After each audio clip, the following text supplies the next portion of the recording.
96 40 46 58 674 20 66 70. L'Évangile éternel sur Radio Bonne Nouvelle tous les samedis à partir de 21h. Je veux tout laisser derrière moi pour t'écouter encore et encore et me laisser guider par ta voix. Oui, elle vaut plus que l'or.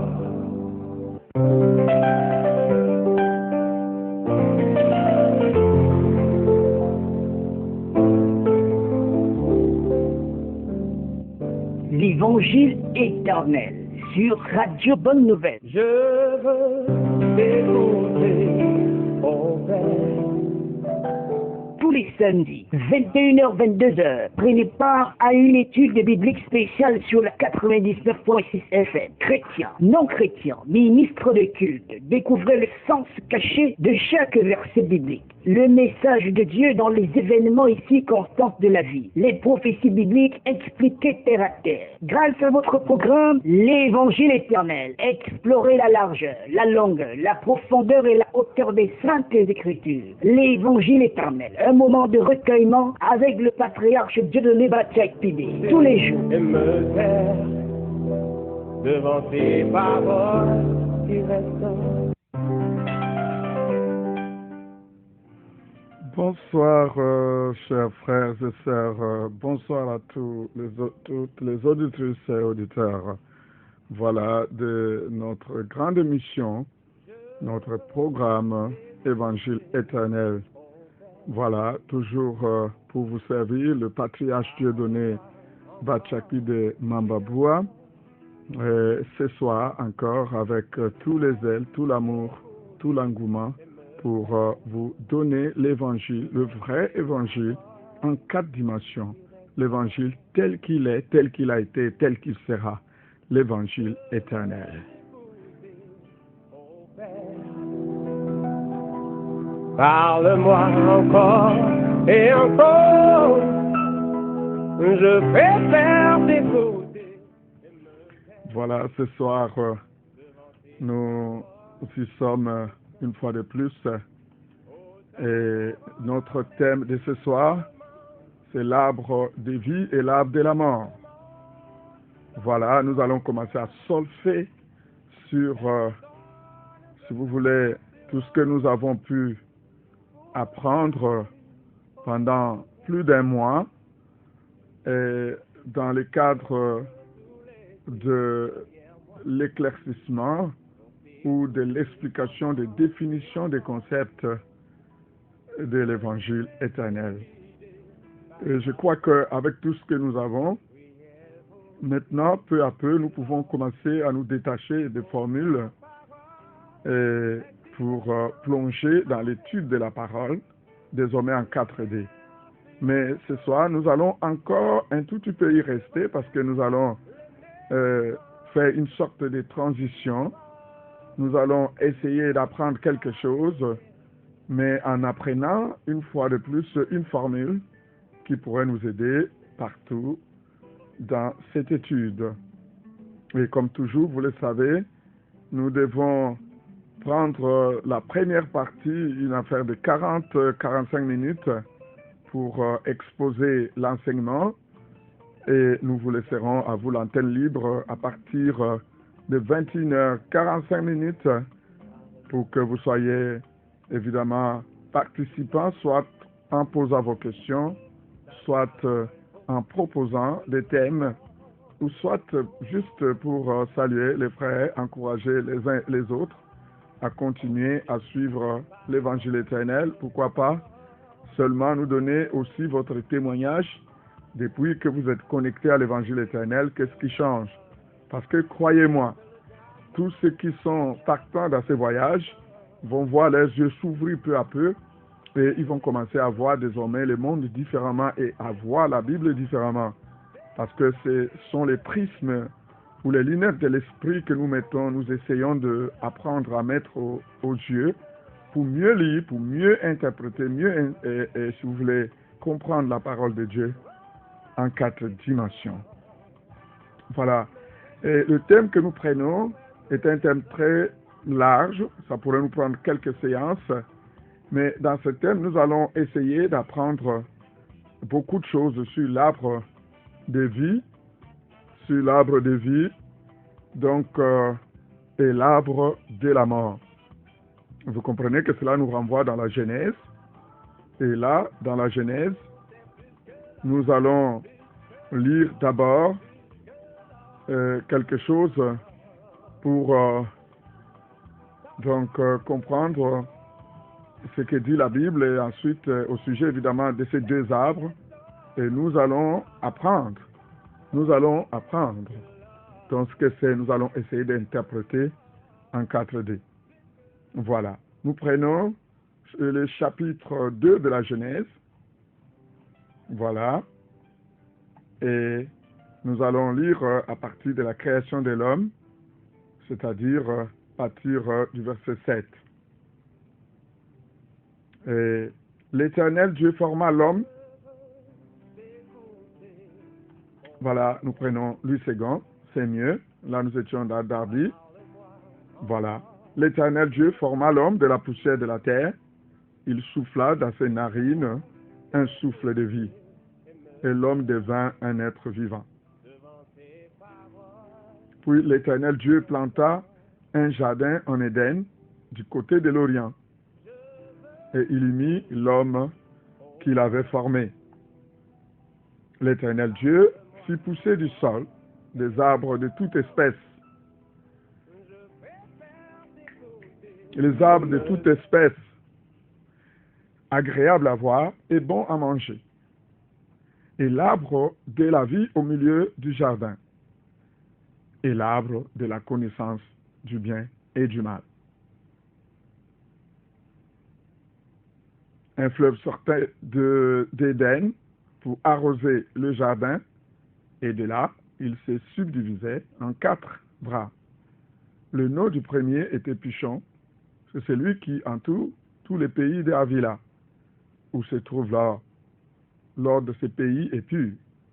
On y trouve aussi le délium et la pierre d'onyx. Le nom du second fleuve est Gihon. C'est celui qui entoure tous les pays de Cush. Le nom du troisième est Hiddekel. C'est celui qui coule à l'orient de la Syrie.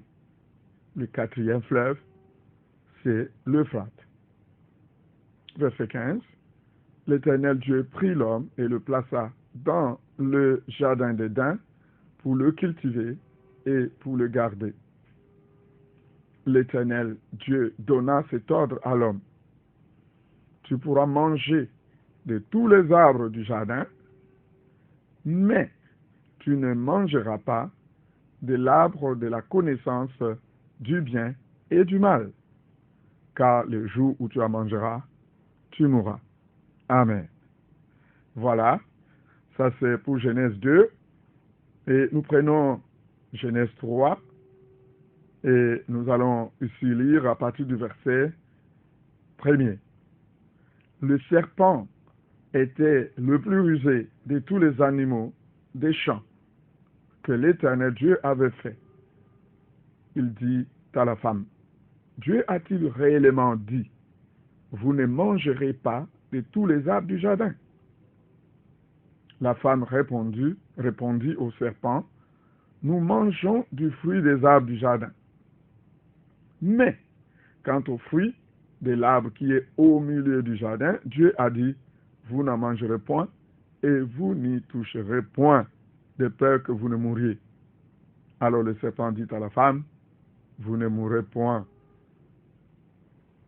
Mais Dieu sait que le jour où vous en mangerez, vos yeux s'ouvriront et que vous serez comme des dieux, connaissant le bien et le mal.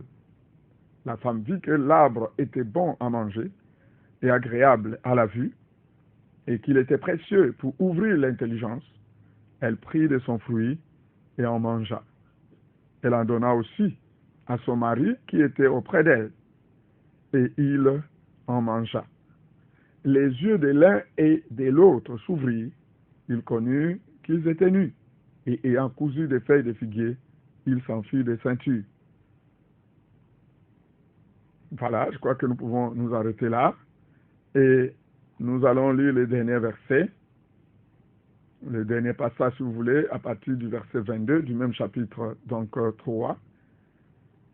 L'Éternel Dieu dit, « Voici, l'homme est devenu comme l'un de nous, pour la connaissance du bien et du mal.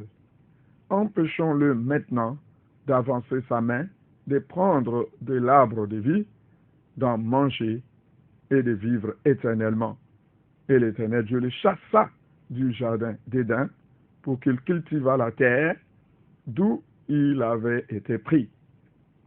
C'est ainsi qu'il chassa Adam et il mit à l'orient du jardin d'Éden les chérubins qui agitent une épée flamboyante pour garder le chemin de l'arbre de vie.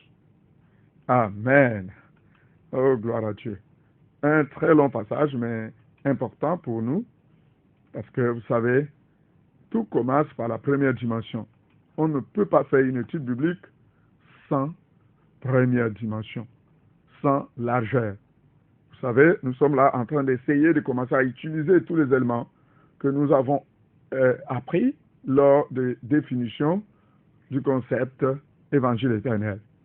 Donc voilà pour l'historique. Il y a deux arbres spéciaux qui étaient dans les jardins d'Éden. C'est vrai qu'il y a tellement de spéculations sur ces arbres.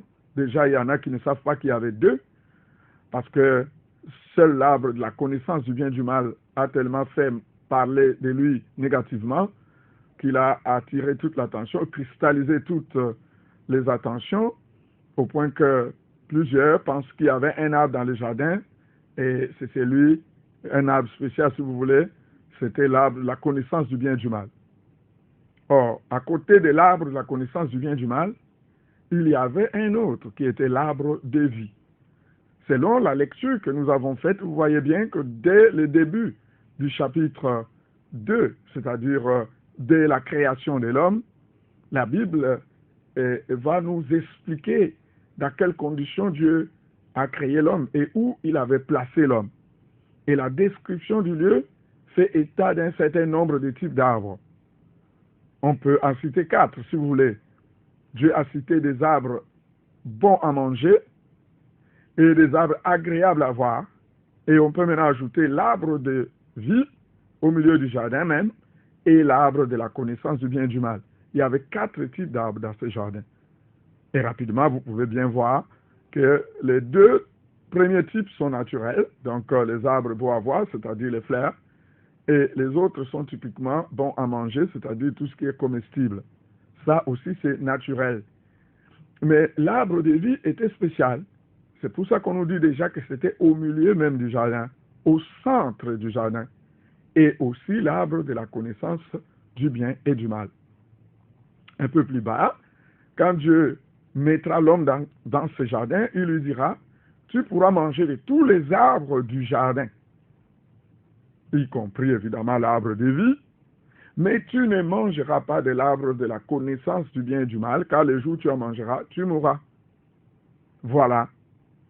Et naturellement, l'homme a évité de manger de l'arbre de la connaissance du bien et du mal, et il s'est mis à manger de ce qui lui était accessible ou ce qui lui était autorisé. Jusqu'à ce que vienne le malin, le diable, il entrera dans le serpent, ça tout le monde le sait, et ça viendra, nous y entrerons pour voir vraiment en 4D ce que ça peut signifier. Maintenant, ce serpent va venir trouver la femme, il va choisir de discuter d'abord avec la femme pour pouvoir atteindre l'homme via la femme. Et il y a beaucoup de choses dans ces versets-là, mais nous allons, vous savez, quand nous faisons une étude biblique, en 4 dimensions surtout, nous devons être à mesure de nous concentrer sur l'essentiel, parce que chaque verset, je veux dire chaque mot dans le verset même, et même les ponctuations peuvent entrer en jeu et puis être porteurs de messages. C'est pour ça que nous essayons de nous concentrer uniquement ici sur les 2 arbres, l'arbre de vie et l'arbre de la connaissance du bien et du mal. Le diable demandera donc à la femme, pourquoi? Est-ce que Dieu vous a-t-il dit de ne manger aucun des arbres de ce jardin? Et à la femme de lui dire, au contraire, nous mangeons de tous les arbres du jardin. Le seul arbre qui nous est interdit, c'est l'arbre de la connaissance du bien et du mal. Parce que le Seigneur nous a dit que le jour où nous en mangerons, nous mourrons. Et au diable de dire, loin de là, vous ne mourrez pas. Mais Dieu sait plutôt que le jour où vous en mangerez, vos yeux vont s'ouvrir et vous serez comme lui-même, comme Dieu, pour ce qui est de la connaissance du bien et du mal. Voilà pourquoi, par crainte de vous voir devenir comme lui-même, il va vous interdire de manger de cet arbre. Et la femme commence à réfléchir et il voit que cet arbre était véritablement spécial et capable d'ouvrir l'intelligence, d'apprendre à l'homme à connaître ce qui est bien et ce qui est mal. C'est là qu'elle avancera sa main, elle prendra de cet arbre, elle la mangera, et elle en donnera aussi à son mari qui était auprès d'elle. Et les deux, après avoir mangé de cet arbre, évidemment vont voir leurs yeux s'ouvrir. Ils vont découvrir qu'ils étaient nus, mais la profondeur, c'est qu'ils vont découvrir qu'être nus n'est pas vraiment une bonne chose et que c'est honteux. Et évidemment, ils vont s'effacer eux-mêmes du jardin. Ils vont fuir les jardins pour aller se cacher derrière les arbres. Vous connaissez l'histoire. Plus tard, Dieu reviendra et commencera à les chercher et il appellera Adam. Adam, où es-tu? Adam répondra de si loin, de très loin dans les buissons. Et au Seigneur de lui dire, viens ici mon ami. Pourquoi tu te caches? Et c'est là qu'il va raconter à Dieu ce qui s'est passé. Dieu dit, voilà, est-ce que tu as mangé de ces fruits que je t'ai interdit, dont je t'ai interdit formellement de manger? Et il accusera la femme accusera le serpent, et le serpent accusera qui? Personne. De toutes les façons, Dieu n'a même pas eu le temps de poser la question à Satan, ou plutôt au serpent, qu'est-ce que tu as fait ou pourquoi tu as fait ça? Parce qu'il savait que Satan, c'était le problème. Les punitions vont tomber, c'est-à-dire le verdict de Dieu va tomber, chacun va écoper d'une punition particulière, mais la punition de la mort va les envelopper tous, parce qu'alors, le Seigneur dit désormais, eh bien, parce que tu es poussière, tu retourneras dans la poussière. Voilà un peu l'histoire. Mais avant de finir cette histoire, Dieu va se prononcer à nouveau sur les deux arbres. Vous voyez, notre histoire est sur les deux arbres. Ça commence avec les deux arbres et ça va finir avec les deux arbres. Dans le verset 22, Dieu dit, voilà, parce que l'homme est devenu comme l'un de nous, pour ce qui est de la connaissance du bien et du mal. Après avoir mangé de ces fruits de l'arbre, la connaissance du bien et du mal, qu'est-ce qu'il nous reste à faire? Une seule chose. Empêchons-le désormais d'avancer sa main, de toucher à l'arbre de vie, d'en manger et de vivre éternellement. Et la Bible nous dira que l'homme sera chassé du jardin et Dieu mettra des chérubins avec une épée flamboyante pour garder le chemin de l'arbre de vie. Voilà comment l'homme est sorti du jardin d'Éden. Il est parti s'évader, il est parti se perdre dans la forêt et jusqu'à ce jour. Voilà pour ce qui est d'histoire, bien-aimée. Et comme vous êtes désormais des habitués du 4D, vous savez que l'histoire ne va plus jamais nous suffire, parce que là, c'est la première dimension de la parole de Dieu. Il nous faut aller beaucoup plus loin. Et ce que nous recherchons dans notre thème, c'est de savoir c'est quoi ces deux arbres-là. C'est pourquoi notre thème est l'arbre de vie et l'arbre de la mort. Parce que nous avons là devant nous deux arbres. Il y en a un qui est appelé l'arbre de vie, l'autre a été appelé l'arbre de la connaissance du bien et du mal. Mais puisque en mangeant, on mourrait, ou qu'en mangeant l'homme est mort, on peut aussi désormais l'appeler l'arbre de la mort. C'est pour cela que nous voulons chercher à savoir les deux arbres-là, qu'est-ce que c'était dans les jardins. Parce que, je crois que je vous l'ai dit la fois passée, si nous ne comprenons pas ce qui se passe dans l'Ancien Testament, si nous ne comprenons pas ce qui se passe dans ces livres-là, dans la Genèse, il est impossible pour nous de comprendre ce qui se passe dans le Nouveau Testament, c'est-à-dire dans Matthieu et tout ça, jusqu'à l'Apocalypse, ça sera impossible. Parce que tous les secrets de Dieu se trouvent projetés là, dans ce qu'on appelle l'ombre. Alors, comment nous allons faire pour savoir les mystères? Parce que ces deux arbres sont des mystères, c'est évident. Et laissez-moi vous dire qu'il y a toutes sortes de spéculations là-dessus. Si on n'entend pas souvent trop parler de l'arbre de vie, mais l'arbre de la mort, n'en parlons pas.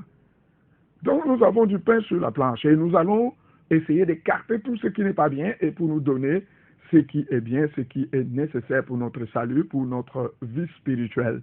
Parce que tout ce qui est dans la Bible n'est là que pour nous corriger, pour nous édifier, pour nous, si vous voulez, nous préparer afin que l'homme de Dieu soit bon et prêt pour toute bonne œuvre. Alléluia.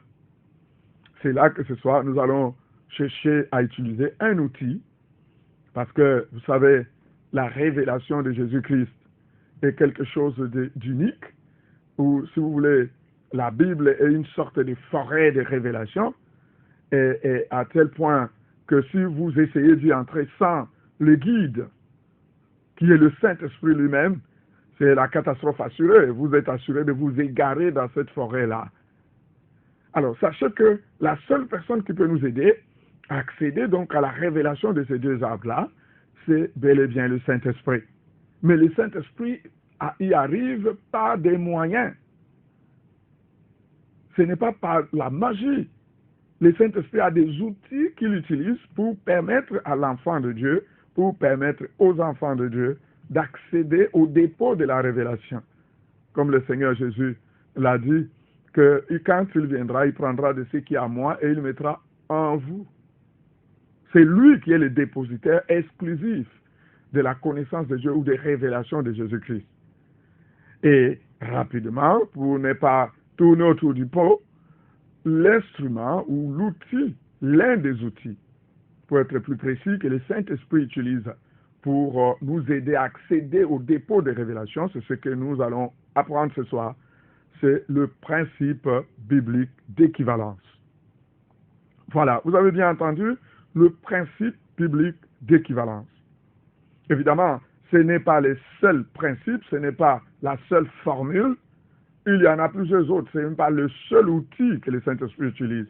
La fois passée, nous avons déjà parlé de la prophétie comme don par lequel le Saint-Esprit donne accès directement aux révélations du futur, c'est-à-dire au mystère futur du Christ.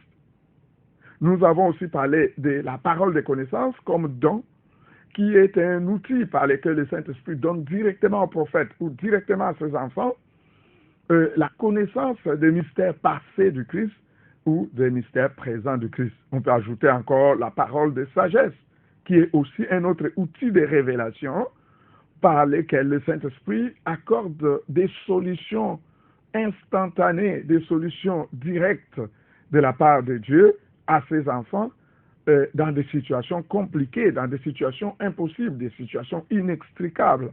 Nous avons donné même l'exemple de la sagesse de Salomon qui a départagé les deux femmes, n'est-ce pas, qui avaient accouché et qui avaient deux enfants au départ, mais dont l'un des bébés était mort.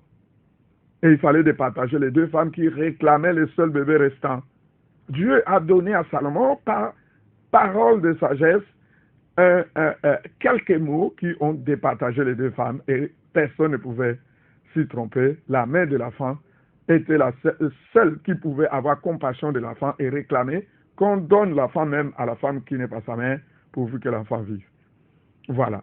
Donc, il y a plusieurs outils et généralement, ce sont les dons de révélation que le Saint-Esprit va utiliser pour nous faire accéder au dépôt de la révélation. Et comme ce n'est pas tout le monde qui peut accéder à ce genre d'outils-là, il y a un autre outil plus général et que nous devons, tout ce que chaque enfant de Dieu devra chercher à maîtriser. C'est donc ce que nous voulons introduire ce soir, c'est le principe biblique d'équivalence. C'est quoi le principe biblique d'équivalence? En fait, le principe biblique d'équivalence, consiste, n'est-ce pas, à comparer les personnages, tous les personnages de la Bible entre eux, afin de retrouver les personnages qui sont identiques. Et évidemment, de faire le rapport avec les prophéties bibliques. Bon, voyez-vous, dans la Bible, il y a plusieurs personnages. Et ces personnages ne sont pas souvent sous les mêmes formes. Donc, il y a toutes sortes de formes. Or, il arrive qu'un même personnage se présente sous 2, 3, 4, 5 formes différentes. C'est ça qui rend la Bible complexe. Et c'est donc ce principe biblique d'équivalence qui va nous aider à identifier les personnages bibliques qui sont les mêmes, c'est-à-dire qui ont les mêmes traits caractéristiques. quoique de formes différentes. Et enfin, de faire le rapport avec les prophéties bibliques. Bon, je sais que vous allez comprendre. Vous savez, essayons de nous poser une autre question. C'est quoi les traits caractéristiques? Voilà. Le trait caractéristique, en fait, ce sont des traits qui caractérisent chaque personnage qui se trouve dans la Bible. Quand vous trouvez un personnage dans la Bible, dans un contexte donné, la Bible va nous fournir des détails sur les personnages. Et donc, ces détails-là vont faire que ce personnage soit unique en son genre. Et ce sont ces traits-là qui font de ce personnage un personnage unique, que nous appelons traits caractéristiques. Nous appellerons ça même code biblique, un peu comme les codes génétiques. Parce que, voyez-vous, un code génétique, c'est un code qui permet d'identifier chaque individu. Voilà, peut-être les jumeaux peuvent avoir le même code. Bon, mais c'est un peu comme l'empreinte digitale. Ça permet d'identifier une personne. Quand nous allons à la police, nous nous faisons identifier. Voilà, pour que si jamais il y a un problème, qu'on soit en mesure de nous identifier. Donc, chaque personnage de la Bible est identifiable. Et évidemment, autour de ces personnages-là, il y a toujours des éléments qui l'identifient. Et ce sont ces éléments-là que nous allons appeler caractéristiques ou traits caractéristiques ou codes bibliques. Cette formule que je vous libère ce soir, c'est une grande révélation de Jésus-Christ. Et c'est en exclusivité, évidemment, sur le programme Évangile éternel. C'est, si vous le maîtrisez, vous serez en mesure de faire des choses extraordinaires. Vous le verrez. Et je sais que tout le monde va maîtriser cela, parce que c'est fait pour les enfants de Dieu. Dans la Bible, donc, les personnages sont là, et ils sont nombreux, mais chaque personnage a son trait caractéristique. Le principe biblique d'équivalence consiste à faire ces comparaisons, à comparer chaque personnage de la Bible avec tous les autres, de façon à retrouver un autre personnage qui pourrait, dans une forme ou une autre, qui ait les mêmes traits caractéristiques. Et c'est très important. À quoi va servir le principe biblique d'équivalence? Le principe biblique d'équivalence sert à faire, si vous voulez, à amener le peuple de Dieu, par les moyens de la démonstration des versets bibliques, à découvrir ou accéder à des connaissances que le Saint-Esprit a révélées aux prophètes par d'autres moyens, c'est-à-dire par les moyens que je vous ai cités en amont, la prophétie, la parole de connaissance, la parole de sagesse. Parce que ce qui fait des prophètes des personnes spéciales, je m'excuse, c'est que ces gens-là ont des dons que tout le monde n'a pas. Et quand quelqu'un a un don de parole de connaissance, il va avoir des connaissances instantanées sur les choses passées et sur les choses présentes. Vous ne pouvez pas lui ressembler et vous ne pouvez pas imiter ça. Non, ce n'est pas possible, à moins que Dieu vous fasse grâce d'avoir les mêmes dons. Si un homme a, par exemple, la parole de connaissance, j'ai cité, je veux dire la prophétie, il aura accès à des informations sur vous ou sur l'Église, des informations qui ne sont pas de ces temps-ci, des informations de demain, d'après-demain, d'un mois, ainsi de suite. Comme Jean. Jean était un homme simple comme nous, mais il avait un don puissant de prophétie. Il a vu le jour du Seigneur. Il a vu même l'éternité. Et quand on parle du jour du Seigneur, c'est la grande tribulation globalement, c'est-à-dire le retour du Christ, le millénium y compris, et jusqu'au jugement dernier, jusqu'à l'éternité. Comment un homme peut voir ce qui va venir jusqu'à l'éternité? Non, vous ne pouvez pas imiter ça. Ça, c'est un don que Dieu donne aux prophètes. Vous comprenez que les prophètes ont des dons spéciaux qui leur permettent d'accéder de façon spéciale à certaines révélations, à certains dépôts de connaissances que le commun des mortels ne pourrait pas donc accéder, auxquels le commun des mortels ne pourrait pas accéder. Et pour que le peuple ne reste pas en arrière, Dieu a donné donc un outil, cet outil que nous voulons analyser, que utiliser même ce soir, de façon directe pour rechercher la connaissance de la révélation des deux arbres que nous recherchons là. Eh bien, le principe de l'équivalence sert maintenant aux prophètes des moyens d'amener le peuple à ces révélations que lui, il n'a pas d'autres moyens. Voilà. C'est-à-dire par les moyens des démonstrations des versets bibliques. Quand Dieu a révélé quelque chose au prophète, lui, il a accédé à cette information, mais vous n'avez pas cette révélation. Mais qu'est-ce que le prophète doit faire maintenant? Il doit utiliser les principes bibliques d'équivalence en démontrant verset par verset comment vous pouvez partir de telles choses pour accéder à cette révélation que Dieu lui a donnée par un autre moyen. Voilà l'importance du principe biblique d'équivalence. Et comment utiliser ce principe? Parce que c'est le plus important. Comment utiliser le principe biblique d'équivalence pour percer un mystère? C'est assez simple, vous le verrez. Il y a deux toutes petites étapes. La première étape, il faut chercher à trouver les traits caractéristiques du personnage dont nous cherchons le mystère, ou dont nous cherchons à percer le mystère. Et la deuxième chose, ou la deuxième étape, il faut maintenant comparer ces traits caractéristiques trouvés à tous les personnages, ou à ceux de tous les personnages de la Bible, pour retrouver les personnages qui ont ces mêmes traits caractéristiques. Vous voyez? Bon, il faut que nous puissions aller au fait. C'est pour ça que la pratique vaut toujours mieux que la théorie. On peut passer du temps à expliquer ce que c'est, mais si nous n'allons pas à la pratique, nous allons voir ça un peu loin de nous. Essayons d'utiliser donc le principe biblique d'équivalence pour démystifier, pour dévoiler les mystères de l'arbre de vie. Nous commençons par l'arbre de vie. Après, quand nous en aurons fini, nous pourrions entrer aussi dans l'arbre de la connaissance du bien et du mal ou de l'arbre de la mort. Parce qu'il nous faut un peu de la méthode. Vous savez que nous travaillons très méthodiquement. Si nous mélangeons tout, eh bien, ce n'est pas ça l'enseignement. Parce que l'enseignement consiste à décomposer un tout, n'est-ce pas, en étapes, en petits, donc en petites composantes, pour permettre de faire comprendre à tout le monde des choses assez complexes. Voilà.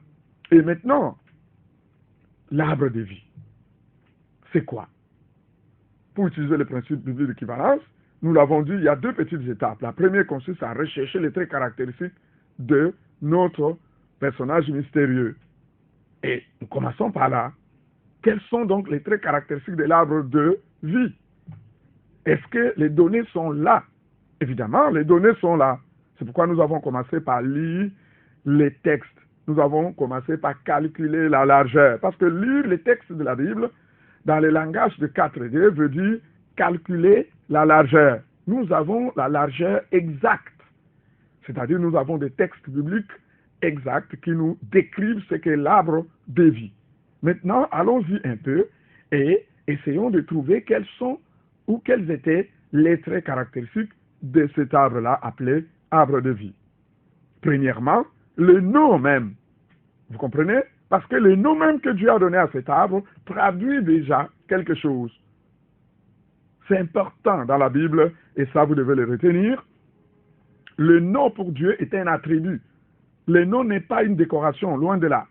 Un nom ne peut pas être anodin avec Dieu. Quand Dieu appelle quelque chose d'un nom, sachez que ces noms-là, ça dit quelque chose sur la chose ou sur les personnages. C'est pour ça que vous allez voir d'ailleurs partout dans la Bible, dans l'histoire d'Israël et même de l'Église, que quand Dieu voit une inadéquation entre le nom que porte le personnage ou son serviteur avec le rôle que Dieu veut lui donner, Dieu sera forcé de changer le nom de ce personnage-là. C'est clair. Commençons même par notre père Abraham, n'est-ce pas? Son nom était Abraham. Ça, c'est son nom de naissance. Et avec ce nom Abraham, il n'a jamais pu avoir d'enfant, jusqu'à ce que Dieu change son nom. Parce que quand Dieu a voulu bénir Abraham, il a béni, il a dit, je ferai de toi le père de la multitude. Ça ne correspondait pas à son nom d'Abraham. Dieu changera donc son nom d'Abraham à Abraham. Et même il changera le nom de sa femme, qui était Sarai, à Sarah. Nous allons revenir de temps en temps sur ces choses-là. Je crois qu'en amont, dans les séances que nous avons déjà pu avoir, nous avons même parlé à un moment donné de Sarah et d'Abraham. Vous verrez que leur nom là est d'une importance capitale. Et nous y reviendrons. Alors, on peut prendre même Jacob. Jacob, son nom a été donné d'abord par, par son nom Jacob, par rapport à la vision que sa mère avait eue de ses deux enfants. Jacob comme étant un jongleur, comme étant un menteur. Donc, quelqu'un qui allait jouer pour récupérer le pouvoir de son frère et passer devant son frère. Lui qui était le cadet, il finira par devenir l'aîné. Mais quand Jacob, après avoir reçu par révélation le nom Jacob, finira la mission pour laquelle il avait reçu le nom Jacob, Dieu le rencontrera encore quelque part, il bagarrera avec Dieu pendant toute une nuit, et le matin, Dieu changera son nom. Dieu l'appellera désormais Israël. Et il lui dira le pourquoi. Il dira parce que tu as combattu avec les hommes et avec Dieu, et que tu es sorti vainqueur. Depuis ce jour-là, Jacob a commencé la mission de combattre. Et croyez-moi, Jacob va combattre. Il a déjà combattu et il combattra encore. Et jusqu'à ce qu'il vaincra.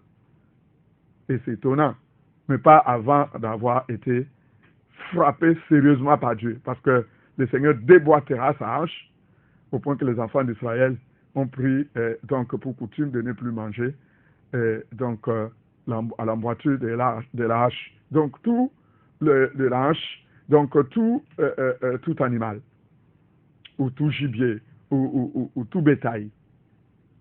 Tout cela est hautement prophétique. Mais ce qui nous concerne ici, c'est les noms. Pourquoi Jacob? Et une fois la mission de Jacob accomplie, il vient changer son nom, il lui ajoute le nom Israël. Voilà. C'est très important pour Dieu, le nom. On peut citer plein d'exemples dans la Bible. On ne va pas y rester là. Le dernier, je voudrais prendre Simon. Son nom, vous le savez, c'est Simon. Et Simon, qui est devenu Pierre, qui deviendra Pierre. Le premier jour où le Seigneur le verra, il annoncera que ton nom sera désormais Céphas. Et plus tard, vous comprenez, il dira clairement dans Matthieu chapitre 16, Pierre, je te dis que tu es Pierre, et sur cette pierre, je bâtirai mon église. Ah, on comprend clairement pourquoi le Seigneur avait changé son nom de Simon en Pierre. Parce que ici, il était en train de lui dire que toi, tu es Pierre. Parce que je t'ai changé ton nom de Simon à Pierre, parce que toi, tu es Pierre. Et donc, il annonçait ici comment Simon allait devenir une pierre vivante. Parce que tous ceux qui sont nés de Dieu sont des pierres vivantes. Mais et qu'il ne sera pas n'importe quelle pierre, il sera la pierre de fondation. Voyez-vous? Et Pierre deviendra une des 12 grosses pierres sur lesquelles sera bâtie l'Église. Et la pierre à question, évidemment, c'est le ministère apostolique de Pierre.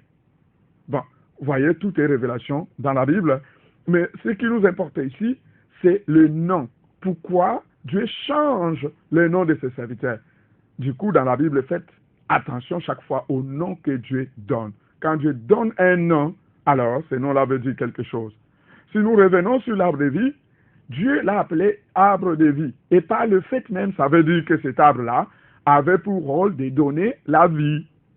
C'est-à-dire, quand tu mangeais de cet arbre-là, tu avais la vie éternelle. Et tu avais la vie comblée pour être plus rapide, quoi. Voyez-vous? La vie comblée, pourquoi? Parce qu'on a même compris que depuis que cet arbre a quitté la terre, tout le monde peut voir comment la précarité spirituelle a envahi le monde jusqu'aujourd'hui. Et deuxièmement, vous avez très bien vu que dans Genèse chapitre 3, verset 22, le Seigneur dira empêchons-les désormais de manger de cet arbre de peur de vivre éternellement. Voilà. Donc cet arbre-là, c'est ça qui donnait la vie éternelle dans le jardin. Et parce que Dieu ne voulait plus que l'homme vive éternellement, il a empêché à l'homme l'accès à cet arbre-là. En bref, si nous voulons nous résumer, le nom même que Dieu a donné à cet arbre révèle déjà tout ce que cet arbre faisait.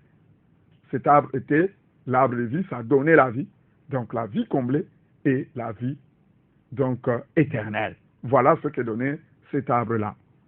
Alors, maintenant, si on essaye de voir, parce qu'on me pose souvent des questions de savoir, est-ce que Adam avait véritablement, vraiment mangé cet arbre-là un jour?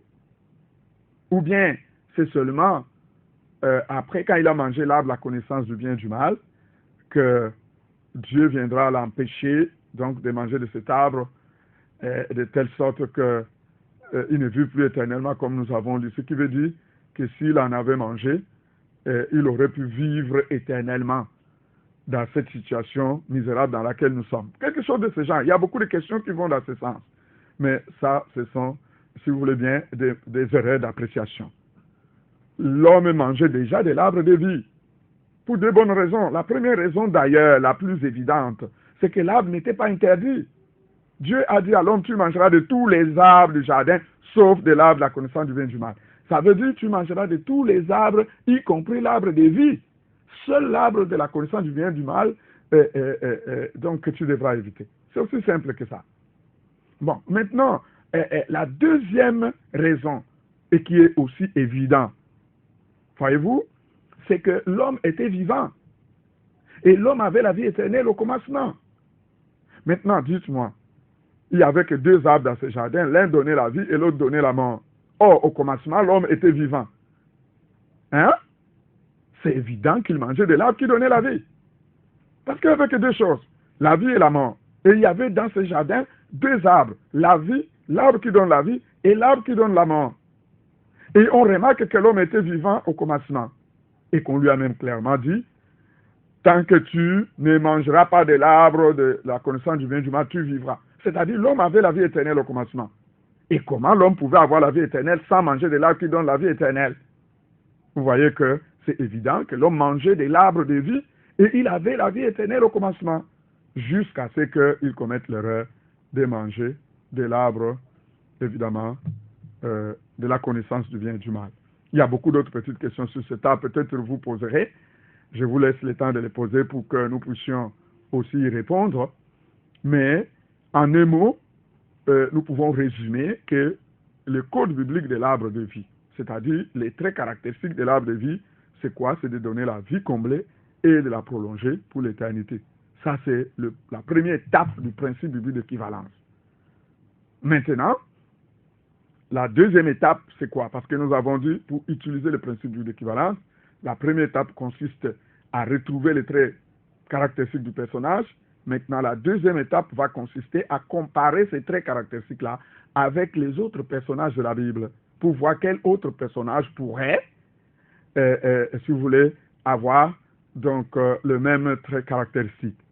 Et si donc nous marchons en tête avec la question, qui d'autre dans la Bible donne la vie comblée et la vie éternelle comme l'arbre de vie? Vous voyez que la question sera rapidement, la réponse sera rapidement trouvée parce que un seul homme dans la Bible a dit « Je suis le chemin, la vérité et la vie ». Ça, c'est Jean 14, 6. Tout le monde le sait. Et c'est Jésus-Christ. Alléluia. Un seul homme a dit ça. Jamais personne n'a dit ça. Que je suis la vie et je donne la vie. Jamais. C'est Christ. C'est Jésus-Christ seul qui a dit ça. Si vous allez encore un peu plus loin, et qu'est-ce que Jésus dit de lui-même concernant la vie? Quand il dit qu'il est la vie, quelle vie il donne? Dans Jean 10, 10, il dira, « Moi, je suis venu afin que les brebis aient la vie et qu'elle ait en abondance. » Voyez-vous? Une claire allusion à la vie comblée. Donc, Jésus donne la vie comblée. Et pour le reste, c'est-à-dire pour la vie éternelle, si vous lisez dans 1 Jean 5, 11 à 13, la Bible dit, « Dieu nous a donné la vie éternelle et que cette vie est dans son Fils. » Celui qui a le Fils a la vie. Celui qui n'a pas le Fils de Dieu n'a pas la vie. C'est clair, non? Même le fameux Jean 3, 16, qui nous dit clairement, car Dieu a tant aimé le monde, qu'il a donné son Fils unique afin que quiconque croit en lui ne périsse point, mais qu'il ait la vie éternelle. Alléluia. Bien-aimé, j'aime l'évangile éternel. Parce que c'est clair. Donc, c'est pas flou, c'est pas des élucubrations, c'est pas de la magie, c'est pas de la prestidigitation. Non, loin de là. C'est tout simplement la science de Dieu. C'est pour ça que j'aime cela, parce que c'est démontrable. En bref, l'arbre de vie, dans les langages de la révélation, en un mot, c'est Jésus-Christ. Mais pourquoi c'est Jésus? Parce que l'arbre de vie joue exactement le même rôle que Jésus-Christ joue. Ou parce que Jésus est venu jouer exactement le même rôle que l'arbre de vie jouait dans les jardins, à savoir donner la vie comblée et prolonger cette vie à l'éternité. Et dans le langage prophétique, qu'est-ce qu'on dira?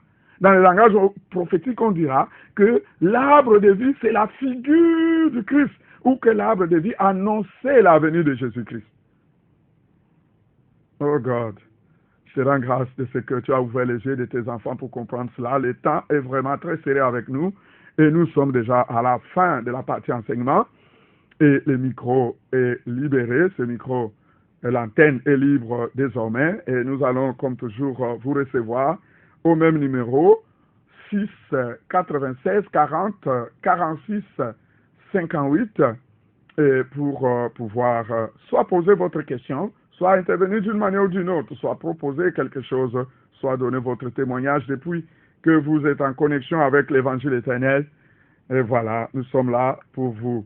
Que le Seigneur vous soutienne et vous bénisse abondamment. Je sais qu'il y a des personnes qui ont encore des difficultés à poser des questions parce que quelqu'un m'a dit dans la semaine, vraiment, patriarche, je sens que le niveau est très très élevé, peut-être trop élevé pour beaucoup des auditeurs.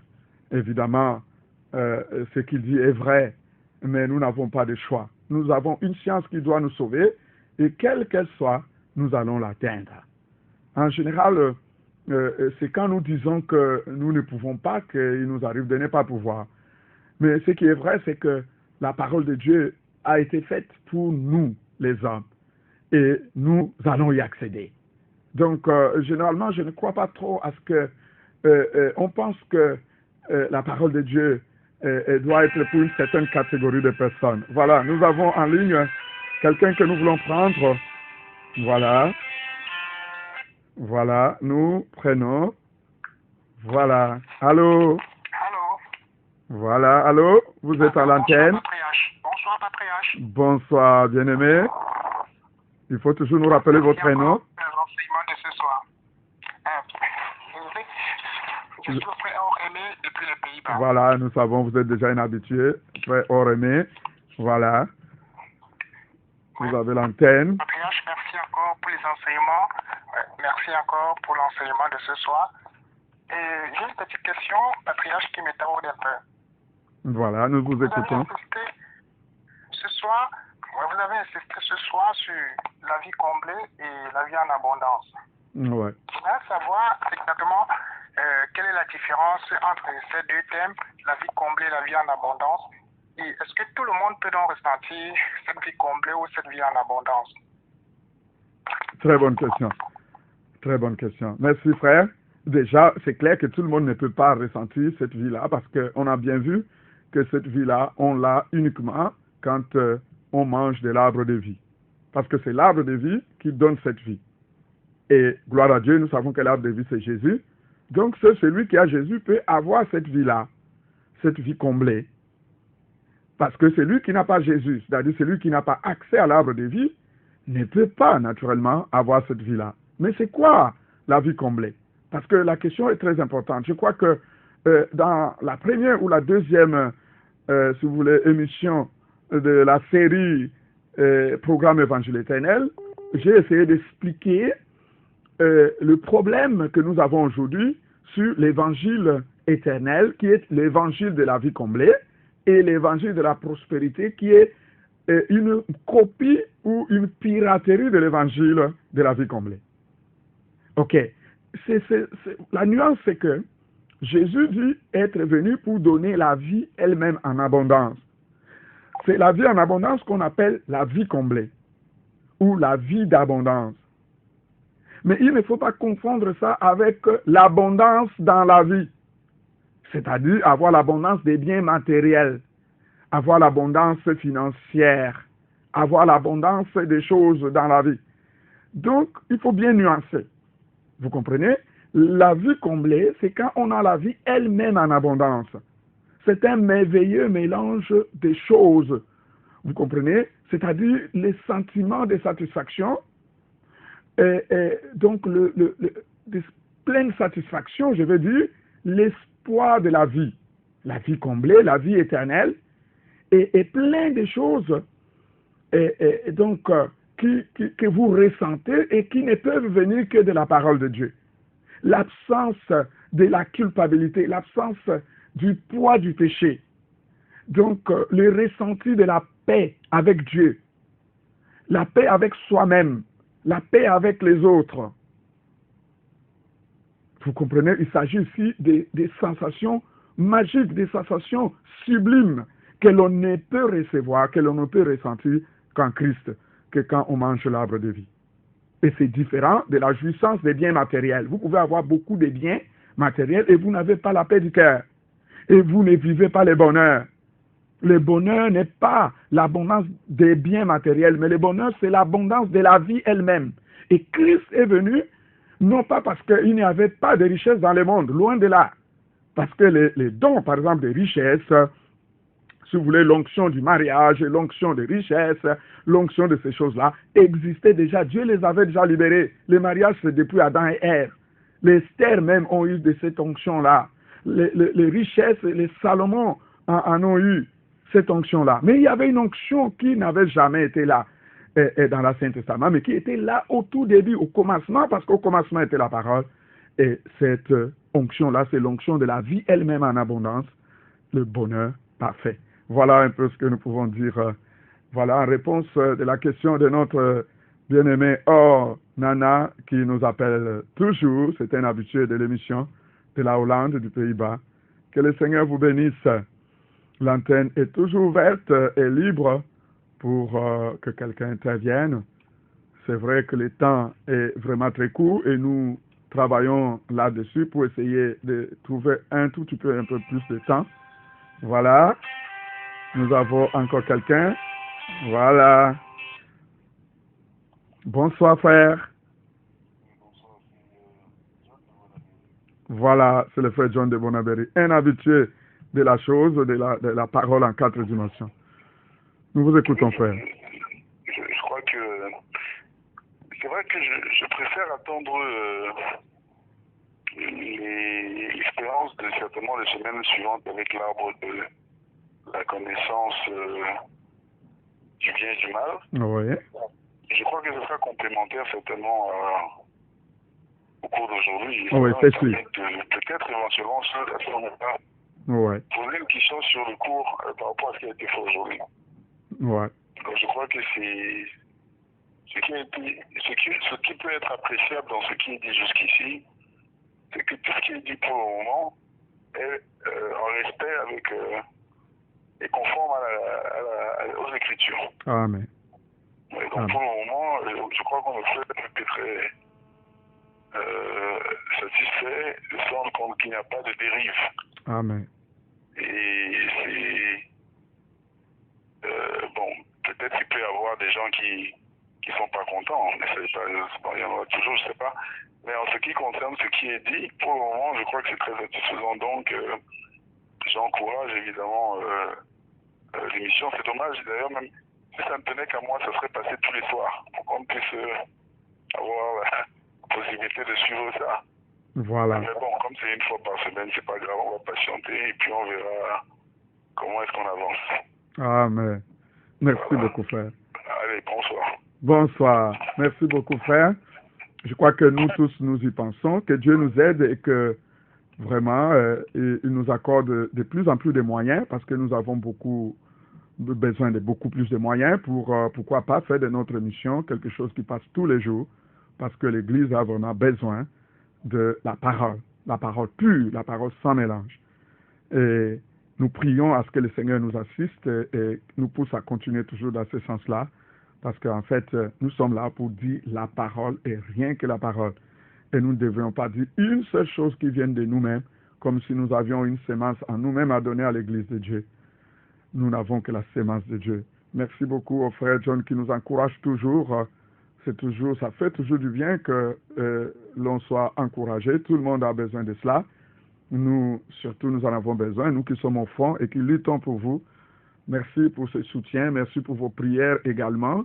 Nous croyons que beaucoup de gens pensent comme le frère John. Et même pour ceux qui ne pensent pas ainsi, nous les attendons aussi parce que peut-être, vous savez, souvent, c'est de la discussion que jaillit la lumière. Que le Seigneur bénisse toute son Église. Nous serons là la fois prochaine pour continuer et nous verrons encore de très, très grandes choses. Souvenez-vous toujours que vous pouvez réécouter cette émission dans notre page Facebook Église des Saints restaurée. Et vous pourriez également aussi écouter cela ou réécouter cela sur notre page YouTube. Voilà, et posez même vos questions là-bas, de sorte que nous puissions interagir avec vous, nous écrire même inbox. Vous trouverez les moyens de nous atteindre par là et nous appeler, pourquoi pas à tout moment, au numéro de téléphone que nous avons utilisé, que nous utilisons toutes les fois que nous sommes là. Voilà, nous sommes à la fin de cette émission. Les bonnes choses aussi arrivent toujours à leur fin, même si ce sont les ombres qui annoncent les bonnes choses qui n'auront pas de fin au ciel dans les jours à venir. Que la gloire, la grâce et la paix du Seigneur soient votre partage, que la rosée du ciel et la graisse de la terre soient votre partage, le partage de tous ceux des nôtres qui suivent l'émission Évangile éternel. Nos encouragements aussi à notre frère qui nous soutient à la technique et qui est toujours là, puissamment assis en train de nous soutenir. Que le Seigneur le bénisse. Voilà, que le Seigneur bénisse tout le monde. Au nom de Jésus. Amen.